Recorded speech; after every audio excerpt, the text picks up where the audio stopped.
Now, it's day 41 of war in Ukraine, and Russia continues attacking key Ukrainian cities under its phase 2 of invasion. Several regions on the outskirts of the capital city of Kyiv continue to be under attack. Chilling images of damaged motorway bridge in Stoyanka, a suburb village in Kyiv region, has now come to fore. Ukraine also claims that Russians shelled Mykolaiv with cluster munitions. 10 people have been killed, 46 have been injured. Ukraine has now issued a warning for full-scale Russian invasion in the eastern parts of that country. In fact, they are expecting possible attacks on areas of Kharkiv and Luhansk region. A day following the horrific Bucha massacre, Russia has now denied all claims of attack, while Ukrainian President Zelensky blames Putin, terming this a genocide.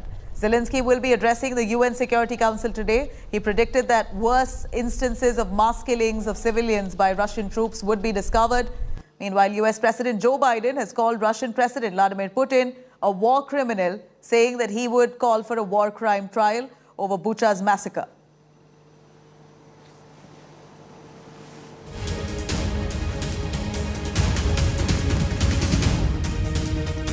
Air raid sirens over Kyiv, Lviv, Mykolaiv, Mariupol, Kharkiv, several parts of Ukraine as Russia appears to intensify its operations towards the south and the east, but keeps entire Ukraine on the edge. On day 41 of this conflict, Russia has warned the Ukraine army to leave Mariupol in the next 12 hours. A warning, a chilling warning, where Russian generals have been quoted saying, in case Ukrainian army, including the Azov battalion, withdraw from Mariupol, they would be permitted to leave with their lives, without their weapons. Or there is an apprehension that there will be intensification of military operations in the Mariupol region and also towards Kherson and Odessa. Now, these are areas that are being targeted by Russian rockets and missiles in the past 24 hours. An indication that operations and the offensive from the Russian side is intensifying towards the south and east of Ukraine. But air raid sirens in Lviv and Kyiv indicate that the entire country is being kept on the edge. This comes at a time as fresh images of death and destruction emerge from Irpin and Bucha, especially Bucha, the epicenter of a huge controversy where Ukraine has accused Russia of war crimes and even genocide, with the American President Joe Biden calling President Putin a war criminal. On ground, these operations are expected to intensify. In fact, Ukraine army officers tell India today that an international investigation will be mounted in Bucha. International investigators and forensics experts, when the post-mortem of those killed in Bucha is carried out, it will be documented so that a war crimes trial and evidence is scientifically gathered and put together for the world to see. With cameraman Lalit Mohan Joshi, en route Bucha, Gaurav Sawant for India Today. All right, let me quickly go across to Rajesh Pawar joining us live from Kyiv. We also have Gaurav Sawant giving us insights from the war-torn country of Ukraine. Starting with you, Gaurav, we know the situation in parts of the suburbs of Kyiv seems quite worrisome. Images from Bucha, you were there at that spot, shocking. Bodies there piling up, civilians and their lives under danger. While all this happens, you have Russia calling this a sabotage attempt, blaming Ukraine for attempting to draw out a false picture and falsifying images only to feed the Western propaganda. How true is this in your view? So the situation in Bucha is extremely grim in terms of bodies being taken out of buildings, and that operation continues even today. Whether these were people killed by the Russian army or otherwise, only an investigation will reveal, and that is why the government in Ukraine wants an international independent investigation to be carried out to be able to try the soldiers of the 64th Motorized Division of the Russian Army for war crimes. That is what we were told. In fact, right now, the India Today team, we were in Bucha, we were in Irpin, and now we are the only team to be traveling also to Hostomel. Hostomel, remember, is the home to Antonov plant This is where the AN-32 aircraft that Indian Air Force also uses are manufactured. And you'd recall, Nabila, this is also the place where Maria, the AN-225, was destroyed. Yes. Now, that place is also in a very bad shape. And we are the first team to be getting there. I would like to show some images to you as we attempt to get to Ostomel. We are traveling, if you can see, with a group of Ukraine army personnel, because they are also going there. They were fighting in that area. Now they are in that area trying to ensure that if civilians are still trapped, they could be taken out. For a moment, and we are in an armored vehicle because there still is a lot of shrapnel and bombs and anti-personnel mines and anti-tank mines strewn on the road. I want to quickly, for a moment, cut across to Mr. Kuldeep Kumar, who's also traveling with us and put us in touch with some of these officers. Kuldeep ji, हम लोग इस समय कहाँ जा रहे हैं और कितना कठिन है ये इलाका जहाँ हम अभी समय जा रहे हैं? देखिए, गस्तों में हम लोग जा रहे हैं। अभी आपको यहाँ पे जो पोस्ट बनी हुई है देख लीजिए, और वहाँ पर जो हालात है उन्होंने मुझे स्पेशल बोला है कि बिल्कुल ध्यान से रहिएगा, किसी चीज को टच मत करना, क्योंकि किसी भी जगह पर ऐसे उन्होंने बम लगा रखे हैं जो कि किसी भी टाइम ब्लास्ट कर सकते हैं। कल 634 बम जो है इन्होंने डिफ्यूज किए हैं। तो स्पेशल इंस्ट्रक्शंस हैं, किसी चीज को हाथ नहीं लगाना और बड़े तरीके से आपने वहां पे जाना की कोशिश मत करना। Right. So, these are some of the checkposts that we are clearing en route Ostomel as we travel. This is a difficult journey. It's a difficult journey also because, if I may, there are a lot of booby traps right now. Anti-personnel mines, anti-tank mines, and bodies have been mined. Animals, we are told by the Ukraine army personnel, they have been mined, or they have these armed, primed grenades that you move a body and the grenade will explode. So this is the kind of situation that we are likely to witness. This is what Ukraine army is witnessing. And, India Today is the only team, the India Today and Aaj Tak team. We are going to Hostomel, to the home of Maria, to see the situation on ground.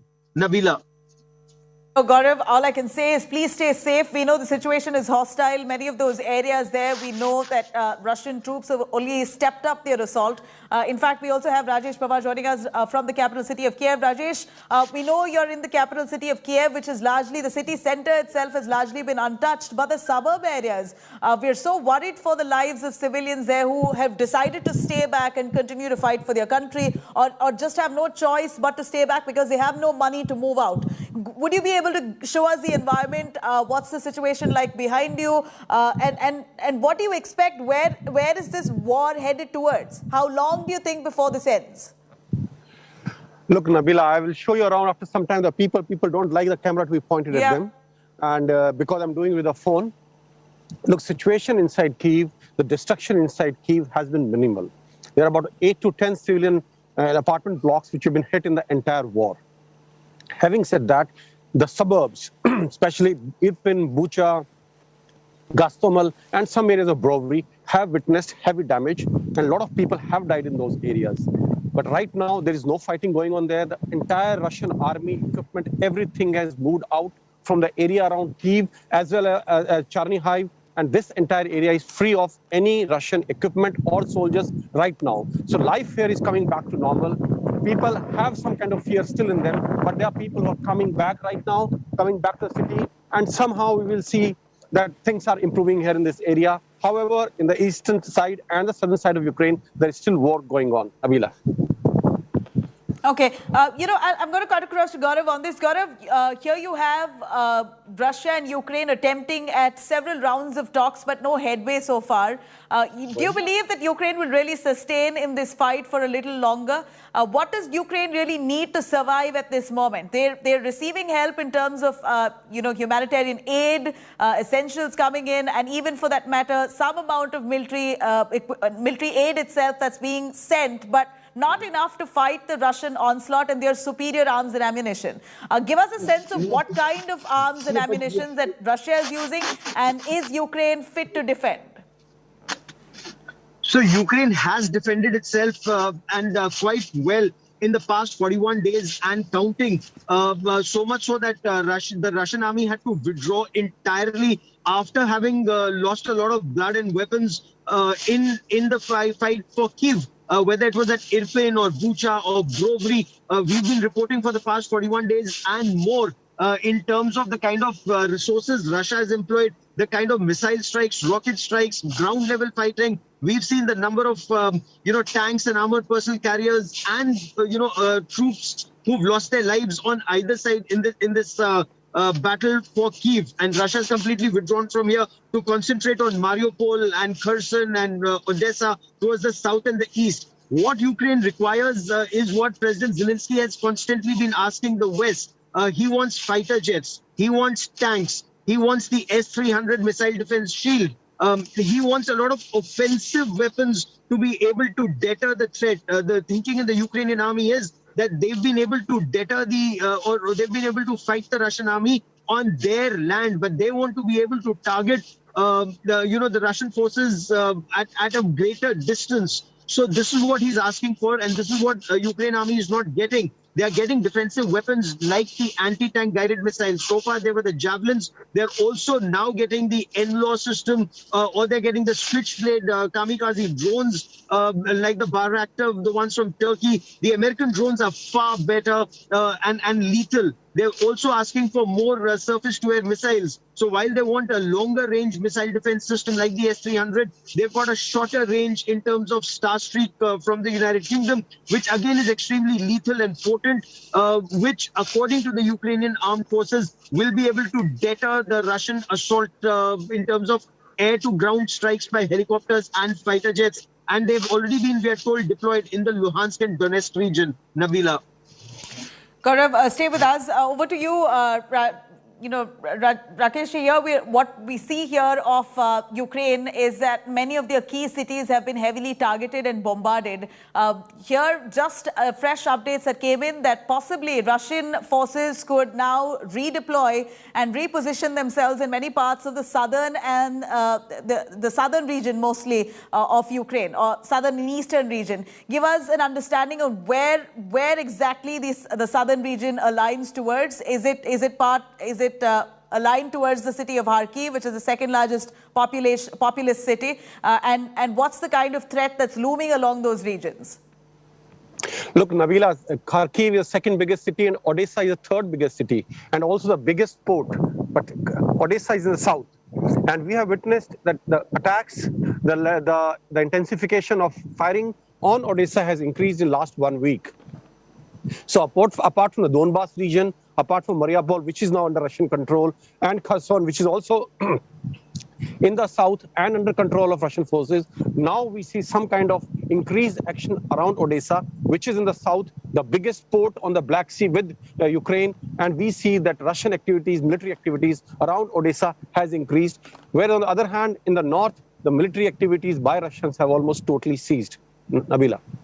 All right, Rajesh, please stay safe. You're also in the capital city of Kyiv. We know that so far that the center of the city is safe, but you never know. Russian forces are unpredictable. They say something, they're doing something else. At least what we see on ground. The war continues on day 41 and counting, showing no signs of de-escalation. Thank you very much, both of you, for joining us. Now, the global outrage over civilians' killings in Bucha has continued. Ukraine has accused Russia of war crimes in Kyiv suburb region. Ukrainian President Zelensky has termed the killings as genocide. In fact, Moscow has now called Ukraine's version of Bucha killings a fake attack. Meanwhile, US President Joe Biden has sought war crime trials against Russian President Vladimir Putin. Here's what that went by.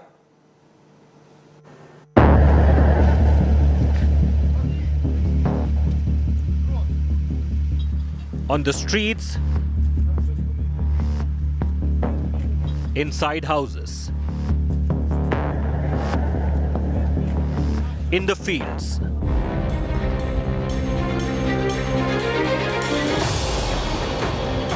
when Russian forces retreated from Bucha, a Kyiv suburb, bodies of civilians were found strewn across the landscape. Many of them had their hands tied. Since the withdrawal, horrific images of mass grave sites have emerged. The footage from Bucha has sent shockwaves across the world. Ukraine has accused Russia of war crimes. As outrage builds over war atrocities, Moscow has termed the killings on Kyiv's outskirts a fake attack. The other day, a fake news about an attack in Bucha was doing the rounds. But the Russian army had left the place according to the agreement. A few days later, a fake stage video was spread through social media by Ukraine and the West. Ukrainian President Volodymyr Zelensky on Monday visited the town and met with the residents. He called the killings a genocide. It's war crime that will be recognized as genocide by the world. You are here and you will see what has happened. We know about thousands of killed and tortured people with cut limbs, about raped women and killed children. I think it's more than genocide. Reacting to the images of dead bodies in Bucha, US President Joe Biden once again called Vladimir Putin a war criminal. You may remember I got criticized for calling Putin a war criminal. Well, the truth of the matter is so what happened in Bucha. This warrants him, he is a war criminal. But we have to gather the information. We have to continue to provide Ukraine with the weapons they need to continue the fight. And we have to gather all the detail so this can be have a war crime trial. This guy is brutal. And what's happening in Bucha is outrageous. And everyone's seen it. Germany, which was accused of being soft on Russia due to its dependence on Moscow for gas supply, has also called the killings a war crime. The images of the past weekend have once again highlighted a new, brutal dimension of this war, with the most serious war crimes and crime against humanity. And that is why I made it clear over the weekend that we must not only close the remaining loopholes in the sanctions system, but that we must also intensively and rigorously implement this package. As per international law, civilians cannot be deliberately attacked in a war.